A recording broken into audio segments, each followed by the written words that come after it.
नमस्कार साथियों, जय हिंद। तो साथियों, आज का वीडियो है बीएसटीसी एंड पीटीटी परीक्षा में पूछे जाने वाले शिक्षण अभिवृत्ति और शिक्षण अभिरुचि से संबंधित प्रश्न के बारे में।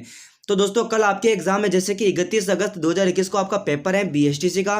तो उसके अंदर आपकी जो भी शिक्षण अभिवृत्ति के अंदर पूछे जाने वाले प्रश्न हैं वो हम यहाँ पर डिस्कस करेंगे कि कौन कौन से प्रश्न आते हैं और कौन कौन से प्रश्न नहीं आते हैं, किस प्रकार उनके जवाब देने हैं और कैसे उनको हैंडल करना है। तो दोस्तों, यही प्रश्न आएंगे, अधिकतर आपके इस तरह के प्रश्न बनेंगे। अब दोस्तों, ये जो है वीडियो, इसका तीसरा पार्ट है। तो पिछले हमने शिक्षण अभिवृत्ति के ऊपर 2 वीडियो बना दी है। तो अगर दोस्तों आपने उस वीडियो को नहीं देखा है तो उनके लिंक आपको वीडियो के डिस्क्रिप्शन बॉक्स के अंदर मिल जाएंगे, वहां पर जाके चेक कर लेना। और दोस्तों, हमारे जो बीएसटीसी के मॉडल पेपर भी हमने बना रखे हैं, तो हमने 7 मॉडल पेपर आपके लिए बना दिए हैं। तो 7 मॉडल पेपर के लिंक आपको वीडियो के डिस्क्रिप्शन बॉक्स के अंदर मिल जाएगा, वहां पर जाके आप चेक कर लेना कि आपके एग्जाम में किस तरह के क्वेश्चन आते हैं। ठीक है, तो चलिए दोस्तों, आज के सबसे पहले सवालों को शुरू कर देते हैं। तो आइए दोस्तों, सबसे पहला सवाल है, कक्षा का मॉनिटर होना चाहिए। कक्षा का मॉनिटर कौन होना चाहिए? 4 ऑप्शन आपके पास हैं। कक्षा का सबसे लोकप्रिय विद्यार्थी, शिक्षक का प्यारा विद्यार्थी, कक्षा का सबसे शक्तिशाली विद्यार्थी, कक्षा का बहिर्मुखी विद्यार्थी। तो यहाँ पर देखिए दोस्तों, इसकी जो नंबरिंग की जाती है यहाँ पर, जैसे कि आपके बीएसटीसी के अंदर 200 क्वेश्चन का पेपर होता है। ठीक है, तो एक क्वेश्चन के आपके 3 नंबर मिलते हैं, तो इस हिसाब से आपके 600 नंबर पूरे बन रहे हैं। लेकिन जो आपकी जो कक्षा जो है ना अभिवृत्ति, इसके आपके 50 क्वेश्चन आएंगे और 50 क्वेश्चन आपके 3 नंबर के होंगे, तो आपके 150 नंबर बन रहे हैं। लेकिन आपके यहाँ पर जो क्वेश्चन की नंबरिंग की जाती है तो आपके ऑप्शन के हिसाब से की जाती है। यहाँ पर आपके अगर सबसे अच्छा आंसर दोगे उसके 3 नंबर मिलेंगे, थोड़ा सा कम सही दोगे तो 2 नंबर मिलेगा, 1 नंबर मिलेगा तीसरे नंबर पर, और बिल्कुल गलत दोगे तो आपके बिल्कुल 0 नंबर तब मिलेगा। तो यहाँ पर दोस्तों सबसे अच्छा है, तो आप इसको नंबर से ज़्यादा लाने के लिए आपकी ये जो शिक्षण अभिवृत्ति है ये वाला बिल्कुल इसको आप कंप्लीट कर लीजिए। दोस्तों, कल तो आपका पेपर है ही। तो दोस्तों, आपको मैंने जो 2 वीडियो बना दिए हैं, अब ये तीसरे वीडियो बन रहा है, इसका देख लीजिए। और बाद में कल मैं आपके लिए एक और वीडियो डाल दूंगा सुबह, तो उसको भी देख लीजिएगा। यहाँ पर पूछ रहा है कि कक्षा का मॉनिटर कौन होना चाहिए। आपके हिसाब से कौन होना चाहिए वो आप पॉजिटिव सोच कर करके बताना। ठीक है, तो देखिए, कक्षा का सबसे लोकप्रिय विद्यार्थी ही बनना चाहिए कक्षा का मॉनिटर। शिक्षक का प्यारा विद्यार्थी, तो दोस्तों शिक्षक के प्यारे विद्यार्थी सभी होने चाहिए, है ना। सभी शिक्षक के प्यारे विद्यार्थी होते हैं, ऐसा थोड़ा ना है कि कुछ विद्यार्थी प्यारे हैं कुछ बुरे हैं, ऐसा थोड़ा ना है। तो कक्षा का सबसे लोकप्रिय विद्यार्थी होना चाहिए। यहाँ पर देखिए सी ऑप्शन को, कक्षा का सबसे शक्तिशाली विद्यार्थी, शक्तिशाली तो बिल्कुल गलत होगा। कक्षा का बहिर्मुखी विद्यार्थी गलत है। यहाँ पर जो इंपॉर्टेंट क्वेश्चन है इसका आंसर होगा 3। ठीक है, यानी कि 3 नंबर किसके आएंगे आपके, कक्षा का सबसे लोकप्रिय विद्यार्थी। तो आपका ए ऑप्शन राइट हो जाएगा। चलिए, आपका दूसरा सवाल है, देखिए, शिक्षक छात्रों के नैतिक मूल्य को विकसित कर सकते हैं, क्योंकि देखो, शिक्षक छात्रों के नैतिक मूल्यों को विकसित कर सकते हैं क्योंकि शिक्षक में विद्यार्थियों को प्रेरित करने की क्षमता होती है। शिक्षक विद्यार्थियों के लिए आदर्श हैं। विद्यार्थियों में शिक्षक के प्रति भय होता है, या फिर विद्यार्थी शिक्षक के प्रत्येक निर्देश का पालन करते हैं, इसलिए। तो कौन सा ऑप्शन राइट हो जाएगा यहाँ पर? तो बिल्कुल आपको इनका जो आंसर दोगे ना दोस्तों, तो बिल्कुल पॉजिटिव रह करके ही देना पड़ेगा। आपकी जो सोच होती है उसको बिल्कुल पॉजिटिव प्लस, मैं कह रहा हूँ पी पॉजिटिव। ठीक है, बी पॉजिटिव रखना, पॉजिटिव के भी ऊपर। तो यानी आपका यहाँ पर राइट आंसर होने जा रहा है, यानी कि शिक्षक छात्रों के नैतिक मूल्यों को कब विकसित करेगा, जब शिक्षक में विद्यार्थियों को प्रेरित करने की क्षमता है। यानी कि शिक्षक में जब विद्यार्थियों को प्रेरित करने की क्षमता होती, उनको मोटिवेट करने की क्षमता होती है, तभी वो नैतिक मूल्यों का विकसित कर सकता है। तो यहाँ पर आपका ए ऑप्शन राइट हो जाएगा। ठीक है दोस्तों, आपकी सोच बिल्कुल आपकी पॉजिटिव होनी चाहिए। यहाँ पर सवाल नंबर 3 देखिए। ठीक है, तीसरा सवाल देखिए, मान लीजिए आपकी कक्षा में एक प्रतिभाशाली छात्र बैठा है और आपके सभी प्रश्नों के त्वरित उत्तर देता है, तो आप अपने छात्र के संबंध में क्या करेंगे। ठीक है, मान लीजिए आप एक कक्षा के अध्यापक हैं और आप एक प्रतिभाशाली छात्र बैठा है। ठीक है, आपकी कक्षा में एक आप अध्यापक हो और आपकी कक्षा में एक प्रतिभाशाली छात्र बैठा है, और आपके जो आप सवाल पूछ रहे हैं उसके फटाफट से वो आंसर देते जा रहे हैं, तो आप उस छात्र के संबंध में क्या करेंगे? आप तुलनात्मक रूप से कठिन प्रश्न पूछेंगे और उसे अधीर न होने के लिए समझाएंगे। बी ऑप्शन, आप समझते हैं कि उसे तुरंत सभी उत्तर दे देने चाहिए ताकि आप अपनी जिम्मेदारी से मुक्त हो सके। यह तो गलत हो जाएगा दोस्तों। आप उसे कहेंगे कि कक्षा में अधीर होना अनुपयुक्त व्यवहार है, या आप विद्यार्थी से अत्यधिक जटिल प्रश्न पूछेंगे जिससे उसे यह एहसास हो कि आप एक सबसे अच्छे शिक्षकों में से एक हो। आपको कौन सा सही लग रहा है दोस्तों? देखिए दोस्तों, जो आपको गलत लगा है उसको गलत कर दीजिए, फिर जो सही बचेगा वो आपका आंसर हो जाएगा। जैसे कि ये तो आपका बिल्कुल बी ऑप्शन बिल्कुल गलत है। आप समझते हैं कि उसे तुरंत सभी उत्तर दे देने चाहिए ताकि आप अपनी जिम्मेदारी से मुक्त हो सकें, ऐसा तो नहीं है ना। बी ऑप्शन गलत हो जाएगा। आप उसे कहेंगे कि कक्षा में अधीर होना अनुपयुक्त व्यवहार है, नहीं, गलत है ये भी। आप विद्यार्थियों से अत्यधिक जटिल प्रश्न पूछेंगे जिससे उसे ये एहसास होगा कि आप एक सबसे अच्छे शिक्षकों में से एक हो। नहीं, ये भी गलत है। तो राइट आंसर कौन सा हो जाएगा, ए वाला, कि आप तुलनात्मक रूप से कठिन प्रश्न पूछेंगे और उसे अधीर न होने के लिए समझाएंगे, यानी कि उनको कहेंगे कि और अच्छा प्रयास करो और प्रयास करते जाओ, अधीर मतलब, ठीक है, अधीर, और अच्छा प्रयास करते जाओ, रुको मत, ठीक है। तो आपका यहाँ पर ए ऑप्शन राइट हो जाएगा, ठीक है। चलिए आपका चौथा सवाल है। चौथा सवाल देखिए, मैं इसको थोड़ा सा जूम कर देता हूँ। देखिए, यह माना जाता है कि महिला, ठीक है, यह अक्सर का यह माना जाता है कि महिला शिक्षक प्राथमिक स्तर की शिक्षा के लिए अधिक उपयुक्त हैं, यानी कि प्राइमरी टीचर पहले से लगाकर 5 स्कूल के अंदर जो महिला होनी चाहिए, ठीक है, जो टीचर होती है महिला होनी चाहिए। तो यह माना जाता है, क्योंकि क्यों माना जाता है दोस्तों, तो ए नंबर है, बच्चों के साथ धैर्यपूर्वक प्यार से काम करती हैं, उनके पास अन्य व्यवसायों के लिए कम अवसर है, वे कम वेतन पर काम करने के लिए सहमत होती हैं, या फिर स्पेशल के लिए कुछ योग्यता की कोई आवश्यकता नहीं है। तो यहाँ पर देखिए दोस्तों, बात करें तो यहाँ पर ए ऑप्शन राइट हो जाएगा, क्योंकि दोस्तों जो महिला टीचर होती है उनको पता होता है कि बच्चों को कैसे पढ़ाना है, और उनको मतलब पढ़ाना तो सब जानते हैं, टीचर जो आपके महिला या पुरुष दोनों जानते हैं, लेकिन जो उनके साथ कैसे काम करना है, ठीक है, तो एक माँ ही जाने सब कुछ। तो बच्चों के साथ धैर्यपूर्वक और प्यार से काम करते हैं, ये ऑप्शन आपका राइट हो जाएगा। बी तो बिल्कुल गलत होगा कि उनके पास अन्य व्यवसाय के लिए कम अवसर है, क्योंकि दोस्तों अन्य व्यवसाय भी कर सकती है, तो गलत हो जाएगा। सी गलत हो जाएगा, कम वेतन में काम करेगी और स्पेशल के लिए कुछ योग्यता की कोई आवश्यकता नहीं, ये भी गलत हो जाएगा। तो आपका इंपॉर्टेंट क्वेश्चन आंसर कौन सा हो जाएगा, ए वाला। तो आपको 3 नंबर पूरे मिल जाएंगे यहाँ पर। चलिए आपका 5वां सवाल है। देखिए, जब आप किसी व्यक्ति को दरवाजा बंद करने का निर्देश देते हैं, ठीक है, जब आप क्या करते हो, किसी व्यक्ति को कहते हो कि ए दरवाजा बंद कर दे, तो वह कड़ाई से निर्देश का पालन करता है। आप जैसे कहते हो कि दरवाजा बंद कर दे और वो दरवाजा बंद कर देता है, तो यह निष्कर्ष निकाला जा सकता है कि आपने कहा किसी बंदे को कि ए दरवाजा बंद कर दे, तो उसने आदेश को सुनकर दरवाजा भी बंद कर दिया। तो इसको हम क्या मान सकते हैं कि आपने एक प्रभावी निर्देश दिया, संदेश ग्राही द्वारा प्राप्त किया गया है, आपने अपना संदेश भली भांति स्पष्ट किया है, ग्राही आपके आदेश को स्वीकार करने के लिए तैयार हैं। नहीं, यहाँ पर आंसर कौन सा हो जाएगा, यहाँ पर जो राइट आंसर है बिल्कुल पॉजिटिव वाला, तो कौन सा होगा, यानी कि आंसर तो सभी सही है, क्योंकि दोस्तों यहाँ पर संदेश ग्राही द्वारा प्राप्त किया गया, संदेश ग्राही यानी कि जो आपने कहा वो सुनने वाले ने प्राप्त किया है, ये तो सुनने वाला सुन ही लिया है, आपने अपना संदेश भली भांति स्पष्ट किया है, ये तो गलत, मतलब ये सही है, चारों सही, लेकिन सही नंबर किसके मिलेंगे, 3 नंबर। तो आपने एक प्रभावी निर्देश दिया है,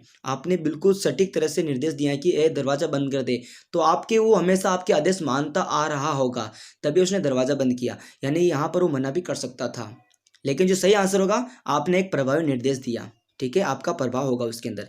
तो आपका ए ऑप्शन राइट हो जाएगा। सवाल नंबर 6 देखिए, कक्षा कक्ष में संचार निर्भर करता है, कक्षा कक्ष में संचार किस पर निर्भर करता है, शिक्षक की स्पष्ट करने की क्षमता पर, विषय की कठिनाई स्तर पर, विद्यार्थियों की योग्यता पर, या फिर कक्षा अंतःक्रिया पर। तो यहाँ पर देखिए दोस्तों, जो कक्षा कक्ष में जो संचार निर्भर करता है वो आपकी कक्षा अंतःक्रिया पर निर्भर करता है कि कौन सी कक्षा में कौन सा संचार लाना है, ठीक है, कक्षा किस तरह की है, तो ठीक है, तो ये कक्षा कक्ष में संचार किस पर निर्भर करता है, कक्षा अंतःक्रिया पर। डी ऑप्शन राइट हो रहा है। चलिए आपका 7वां सवाल है। देखिए, एक शिक्षक को करना चाहिए, एक शिक्षक को क्या करना चाहिए, अधिक मात्रा में धन कमाना चाहिए, छात्रों के शैक्षिक उत्थान के लिए प्रयास करना चाहिए, छात्रों के हित के कार्य करने चाहिए, छात्रों की देखभाल करनी चाहिए। छात्रों की देखभाल करनी चाहिए, ये भी सही है, छात्रों के हित के कार्य करना चाहिए, सही है। तो अधिक मात्रा में धन कमाना चाहिए, ये तो बिल्कुल गलत है, यहाँ पे इसका आपको 0 नंबर मिलेगा। तो आपके देखो, इसके आपके 1 नंबर मिलेगा, इसके 2 नंबर मिलेगा, इसके 3 नंबर मिलेगा, क्योंकि दोस्तों छात्रों के शैक्षिक उत्थान के लिए प्रयास करना चाहिए। तो इंपॉर्टेंट आंसर आपका बी आंसर होगा, ठीक है, ठीक है, आपको सही भी सही लग रहे हैं, लेकिन जो बिल्कुल मुख्य रूप से सही है उसको आपको सही करना है, ठीक है। प्रश्न नंबर 8 देखिए, ग्रामीण क्षेत्रों में विद्यालय छोड़ने वालों की सर्वाधिक दर का कारण क्या है।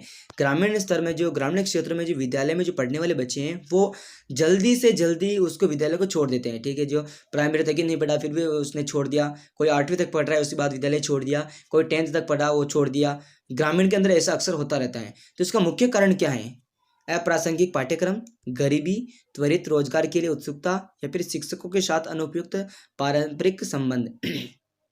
तो यहाँ पर देखिए दोस्तों, इसका जो मेन कारण है, मेन रीजन है, वो हो जाएगा त्वरित रोजगार के लिए उत्सुकता। जो बच्चे लोग होते हैं 5वीं तक के होते हैं, उसके बाद 8वीं तक या 10th तक जो बच्चे होते हैं उनमें क्या होता है कि वो कुछ कमाना चाहते हैं, मतलब ऐसे उसके अंदर ऐसा कुछ आ जाता है, मन में जज्बा आ जाता है कि हम कुछ कमाएं। मतलब वो पढ़ाई के प्रति इतने आकर्षित नहीं होते हैं जितने कि कमाने की दृष्टि से।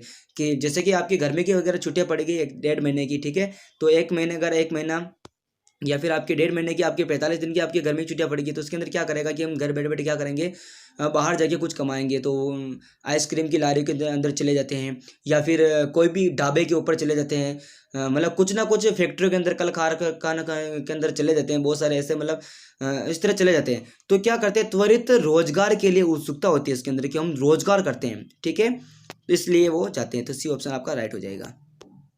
बात करें 90वें सवाल की, तो 90वां सवाल देखिए, मैं थोड़ा इसको जूम आउट कर देता हूँ। देखिए, एक शिक्षक अपने छात्रों से मधुर संबंध किस प्रकार स्थापित करता है। एक शिक्षक होता है जो अपने छात्रों के प्रति जो मधुर संबंध जो स्थापित करना चाहता है वो किस प्रकार करेगा। उन्हें सदैव हंसी मजाक करके, उनसे उचित दूरी बनाकर, उनकी समस्याओं को सुनने के बाद उनका निदान करके, या फिर छात्रों को अपना परम मित्र बना करके। तो दोस्तों यहाँ पर इंपॉर्टेंट आंसर है, तो आंसर कौन सा हो जाएगा, यहाँ पर मैं इसको देखो स्टार बना देता हूँ, जो इंपॉर्टेंट है। यहाँ पर देखिए, अगर आप छात्रों से मधुर संबंध बनाना चाहते हो, अगर आप एक टीचर हो, तो क्या करोगे, सबसे पहले उनकी समस्याओं को सुनेंगे, फिर उनके बाद उनका निदान करेंगे।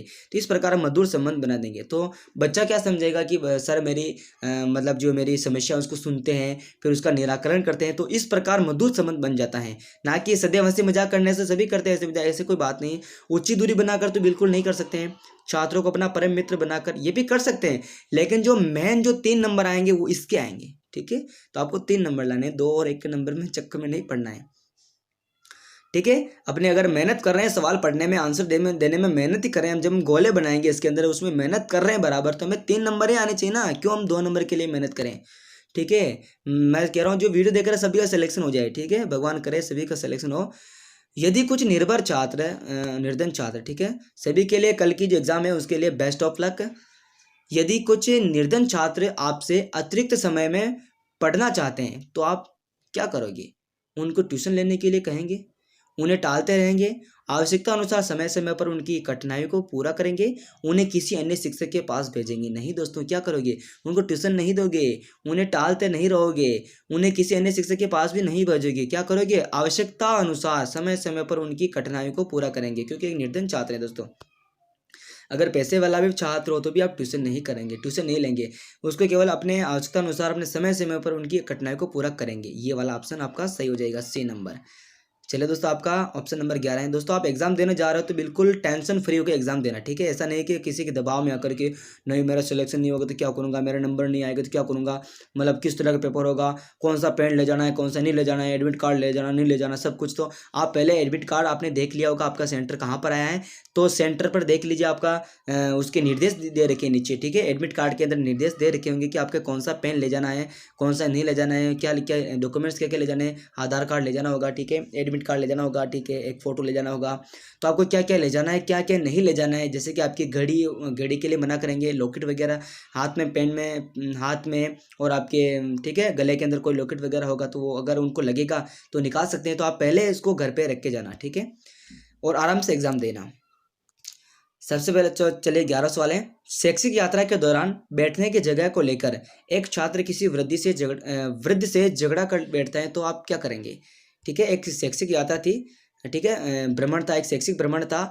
उस यात्रा के दौरान एक बैठने की जगह को लेकर एक बच्चा है आपका, जो स्टूडेंट है, वो एक बुजुर्ग लोग से यानी वृद्ध से झगड़ा कर बैठता है कि यहाँ पर मैं बैठूंगा, यहाँ पर मैं बैठूंगा, ऐसे झगड़ा कर बैठता है। तो आप क्या करोगे बच्चे के साथ, मतलब दोनों के साथ। छात्र का पक्ष लूंगा, उससे समझाऊंगा कि बड़ों का आदर करेंगे, उसे अनदेखा करूंगा, या फिर निपटाने के लिए दखल दूंगा। नहीं दोस्तों, आप क्या करोगे, बिल्कुल राइट आंसर हो जाएगा, उससे समझाऊंगा कि बड़ों का आदर करना है, ठीक है। तो यहाँ पर बी ऑप्शन राइट हो जाएगा। बिल्कुल लीजिए दोस्तों, एक बार सवाल को अच्छे से समझ लेना, एक बार पढ़ लेना अच्छे से, आप आंसर बिल्कुल दे सकते हैं, ऐसी कोई बात नहीं, ठीक है। 12वां सवाल देखिए। छात्रों की प्रगति का ब्यौरा अभिभावकों को देना, ठीक है।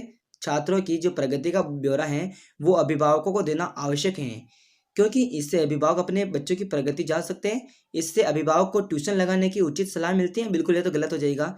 इससे बच्चों में डर बना रहता है, इसके लिए भी नहीं करना चाहिए। बच्चे अभिभावकों को गलत जानकारी नहीं दे सकते हैं, ये भी गलत है। बच्चे नहीं दे सकते हैं, हम तो दे सकते हैं ना, बिल्कुल। तो ये बिल्कुल गलत है। आपका जो सही आंसर हो जाएगा वो आपका हो जाएगा, इससे अभिभावक अपने बच्चों की प्रगति जान सके। ठीक है, जो समय समय पर आपने अभिभावक को जो ब्यौरा देते हो, आपका बच्चा इतने इसमें इस सब्जेक्ट में होशियार है, इस सब्जेक्ट के अंदर कमज़ोर हैं, इस प्रकार आप नंबर वगैरह देखते हैं कि इसके अंदर ये इतने नंबर आए हैं, इसके अंदर इतना कम नंबर आए, तो आप बिल्कुल उनका जो प्रगति का ब्यौरा देते हो। इससे क्या होता है कि अभिभावकों को पता चलता है कि हमारा बच्चा कितनी प्रगति कर रहा है, उनकी प्रगति को जान सके। तो यहाँ पर इसका ए ऑप्शन राइट हो जाएगा। चलिए आपका 13वां सवाल है, देखिए 13वां सवाल देखिए, यदि आप मूल्यांकन कर रहे हैं, ठीक है, आप मूल्यांकन कर रहे हैं, तो आप कार्य के अनुसार अंक प्रदान करेंगे या उन्हें अधिक अंक देंगे जो आपसे ट्यूशन पढ़ते हैं, या अमीर छात्रों को अधिक अंक देंगे या फिर निर्धन छात्रों को अधिक अंक देंगे, मतलब पिछड़े छात्रों को अधिक अंक देंगे। तो यहाँ पर जो राइट आंसर हो जाएगा, मतलब बिल्कुल पॉजिटिव सोच वाला, तो यहाँ पर कार्य के अनुसार अंक प्रदान करेंगे। ठीक है, ना उसको छोटा देंगे ना उसको बड़ा देखेंगे, ना उसको पैसे वाला, ना निर्धन, ना अपने ट्यूशन आने वाला। यहाँ पर जो राइट आंसर हो जाएगा कार्य के अनुसार, जिसने जितना कार्य किया उसके अनुसार उसको फल मिलना चाहिए। तो ये ऑप्शन आपका राइट हो जाना चाहिए। चलो दोस्तों, आपका ऑप्शन 14वां सवाल देखिए, एक अध्यापक को, है ना, एक अध्यापक को दृश्य श्रव्य सामग्री का, ठीक है, एक अध्यापक को दृश्य श्रव्य सामग्री का उपयोग करना चाहिए, क्योंकि छात्रों की पाठ में रुचि रहती है, छात्रों को ध्यान पढ़ाई में केंद्रित रखती हैं, ज्ञान को वास्तविक रूप प्रदान करने एवं पाठ में विविधता लाने में सहायक होती हैं, उपरोक्त से भी।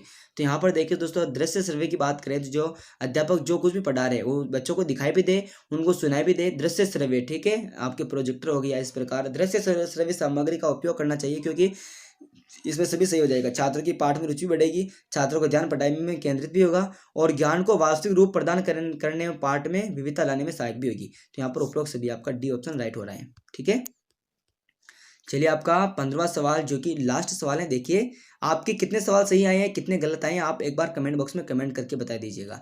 और दोस्तों, आपको यह क्लास कैसे लग रही है या आपको वीडियो कैसा लग रहा है, ये भी आप कमेंट बॉक्स में कमेंट करके बताना। और दोस्तों, चैनल को सब्सक्राइब नहीं किया तो सब्सक्राइब भी कर दे दोस्तों। ठीक है दोस्तों, आप क्या करते हो कि भूल जाते हो, पढ़ते पढ़ते भूल जाते हो कि सब्सक्राइब भी करना है। दोस्तों सब्सक्राइब कर दीजिए। कक्षा कक्ष संप्रेषण होना चाहिए, शिक्षा केंद्रित, सामान्य केंद्रित, छात्र केंद्रित या फिर पाठ्यपुस्तक केंद्रित। यानी कि जो कक्षा कक्ष संप्रेषण है वो किसके ऊपर केंद्रित होना चाहिए, जो मुख्य रूप से कार्य करने वाला है वो कौन होना चाहिए। शिक्षा केंद्रित नहीं होना चाहिए, सामान्य केंद्रित भी नहीं होना चाहिए, पाठ्यपुस्तक केंद्रित भी नहीं होना चाहिए। यहाँ पर छात्र केंद्रित होना चाहिए, छात्रों की रुचियों के अनुसार। ठीक है, छात्रों की रुचियों, उनकी आवश्यकताओं, ठीक है, आवश्यकताओं और उनकी एक और इसके होते हैं योग्यताओं। ठीक है, योग्यता भी देखनी चाहिए कि वो कौन सी क्लास में है, कितने साल का है, सब कुछ देखना चाहिए। तो यहाँ पर कक्षा कक्ष में संप्रेषण होना चाहिए छात्र केंद्रित, सी ऑप्शन आपका राइट हो जाएगा। ठीक है दोस्तों, तो दोस्तों अगर आपको यह वीडियो अच्छा लगा है तो वीडियो को लाइक करना है, अपने दोस्तों के साथ शेयर करना है। दोस्तों, चैनल पर नए हैं हो तो चैनल को सब्सक्राइब कर लेना है। हमारे चैनल का नाम है स्टडी पॉइंट। ठीक है, थैंक्स फॉर वॉचिंग। जय हिंद, जय भारत।